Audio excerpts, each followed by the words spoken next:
To learn a little bit more about the China market, I'm very happy to introduce Chiara Scaglia. She is the CEO of Gold Typhoon. So please give her a hand.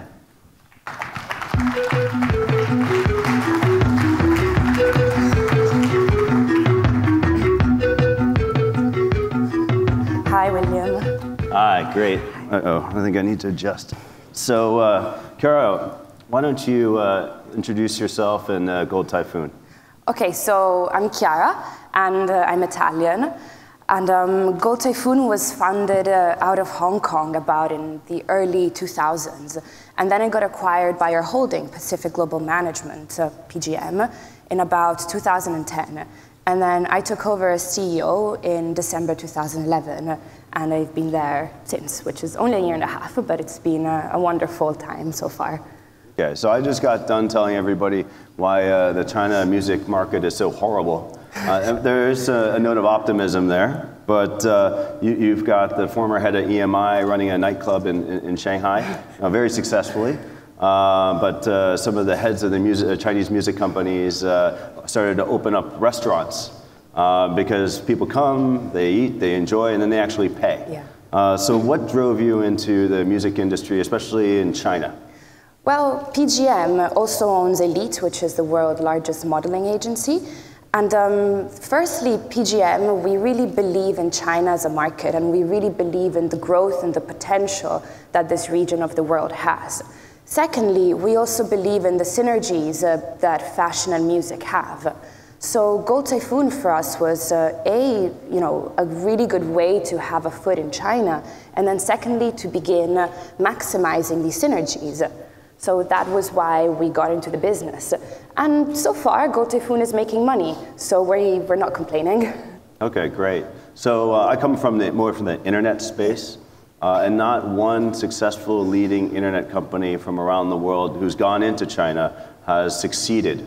You're, as you said, Italian. So what makes you think you're going to succeed when everybody else, at least on the internet side, has not?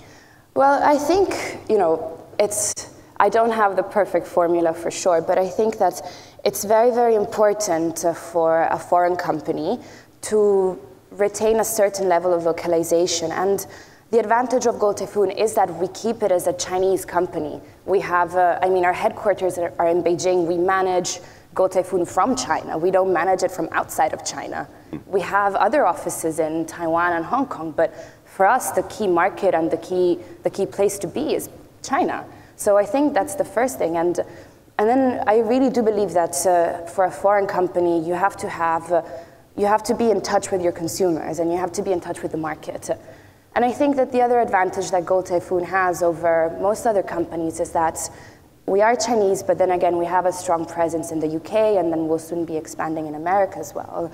So I think that is a very good advantage. Okay, great. In terms of business models, can you talk about what you think will be a successful business model, or maybe just talk about your current business model and what you think is going to help you to success? Okay. Well, a successful business model, again, I don't have the perfect recipe, but I think that it's really important to be very focused and try your best. And I believe that music is a service business. For us, we provide a service to the artist by maximizing their revenue and maximizing their potential and their talent. Secondly, we also provide a service to our clients by giving them the best talent possible in the region. So that's number one. Number two, we don't want to be seen as a major in the market, because we're not. We're not a major in acting, we're not a major in thinking. We position ourselves as the biggest independent talent management company in China, which is what we really are. We still sell records because we make some money out of it, but that is not the core of our business. The core of our business is the artist. We have an artist-centric approach. So what we do is that we sign Artist 360 and we develop them through a system of live music. So for us, we don't focus on the record as the main marketing tool or the main product. For us, the artist is a product. They need to be able to perform live, and they need to be able to have a great time doing it. And it's the same thing we do with international artists. We bring them to China, offering them a 360 service. So I think that's what differentiates us for the moment. So I used to be a financial analyst, Yeah. and looking at Hollywood, Hollywood movies never make any money. I think they're trying to get out of taxes. Chinese music companies never make any money for a number of reasons, but a lot of it seems to be the employees taking it.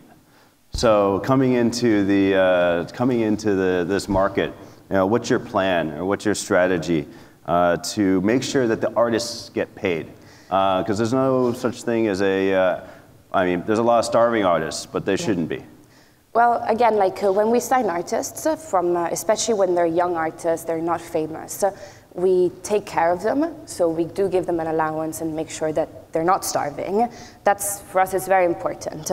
Because again, it comes down to providing a service. If our artists don't make money, it means that we're providing a really bad service. So what we do is that before we sign an artist, we have very transparent P&Ls.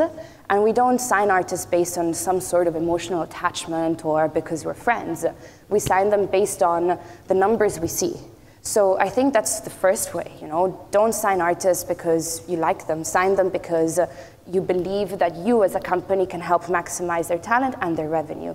And then once they're signed and we begin developing them, all of the expenses are tracked through our finance team. We have a very good controller, and his job is to make sure that all the revenue doesn't get eaten up by expenses. And then we also provide accounting statements to our artists in a very transparent way. We believe in transparency, and without that, I don't think any company can function properly. So you restructured or reorganized after you came in. Can you talk a little bit about, so if somebody wants to partner with you, who should they talk to? And I think before you had maybe 3 different verticals by country, exactly. But only 2 business groups. Now you have 4 or 5. Yeah. So just walk us through, practically speaking, who should folks engage with? Well, okay, so before Typhoon was divided into, it was always one company, but operating like 3 small companies. So one being China, the other one being Taiwan, and the other one being Hong Kong. And the problem with that was that each country had its own separate budget. And the budgets were not based on an artist, they were just based on an area. And that's, for me, it bottlenecks the potential of an artist, because we had situations where artists from Taiwan couldn't come to get promoted to China because China said, oh, we're putting budget in our artists, which is silly because the artists belong to one group, not one country. So the first thing we did is that we reorganized the whole structure and we created a division-based system. We have a few divisions. One is the artist management department, and that involves the whole monetization and of the artist, basically. And those guys are the guys that have the helicopter view of the potential of the artist. They know what the value of the artist is. And then we have a repertoire and distribution division that includes physical business, digital, KTV, licensing, so on and so forth, which for now is actually one of our biggest revenue-driving divisions. Then we have the live music division, which is new. It's in a startup phase, and we do different things. We invest in concerts, and we do live for all of our artists, no matter if they're young or superstars. And then we create branded events as well. Well, we will be creating branded events soon. And then we have what I call the supporting function division, which is all of the creative side. So the A&R, the marketing, the promotion. And then we've also built a scouting division. We've been investing quite a lot of money, and then that's where we want to invest the strongest. It's to build our scouting platform. Why? Again, I see all of the majors and management companies fighting and bidding over contracts of artists. That, what you're doing at the end is putting a record into a truck and into a shop. You're not adding any value whatsoever to your company. You're not adding any know-how. So I think it's really important for us to be able to find our own artists and to be able to launch them successfully through a system of live music and through a system of local media. And so then each year we have 3 to 5 new good artists that we can successfully monetize. So we don't have to depend on already established super acts. So you're talking a lot about numbers around the artists. What are the numbers that you're looking at?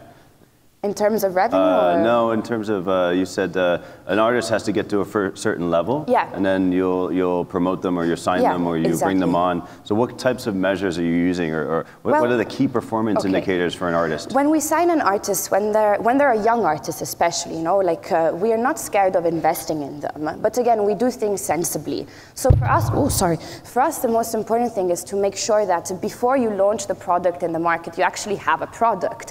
Yeah. We don't just launch the record and wait to see what happens.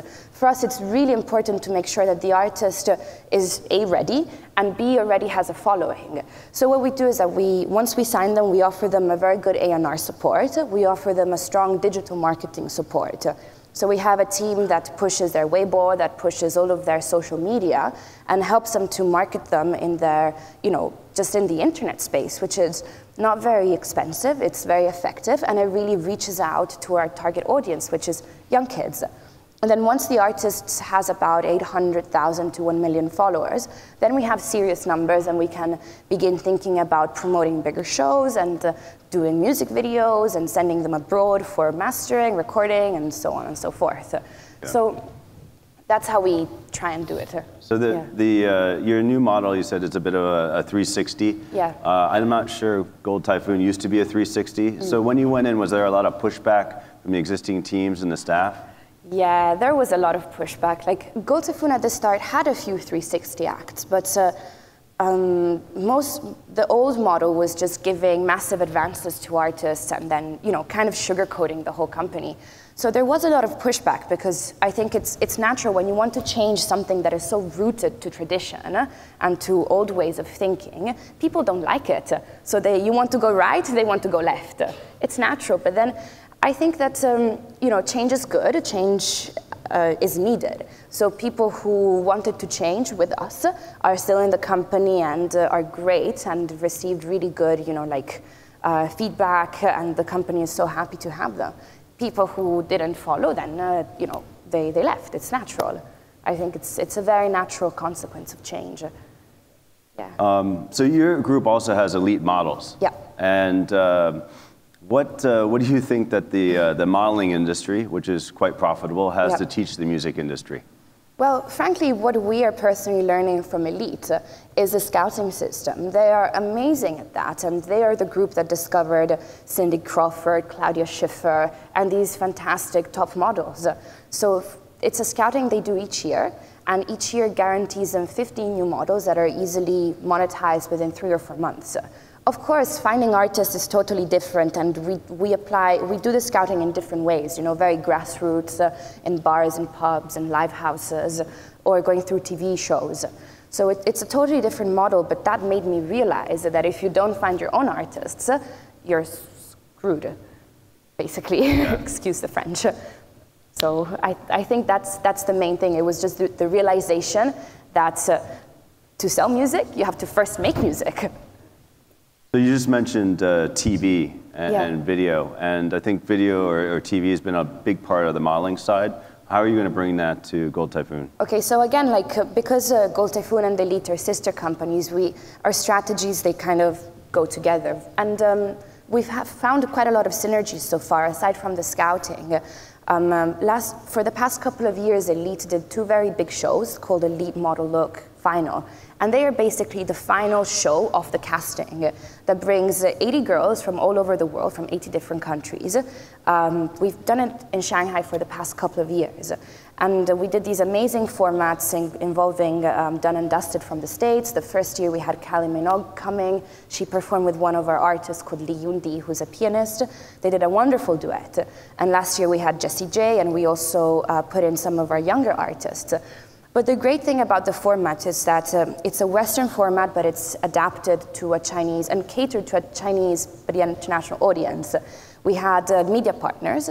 So the first year we had Zhejiang Television, and last year we had Guangzhou Broadcasting Network. And last year we received great numbers. We had 70 million certified viewers and 150 million of non-certified viewers only in China.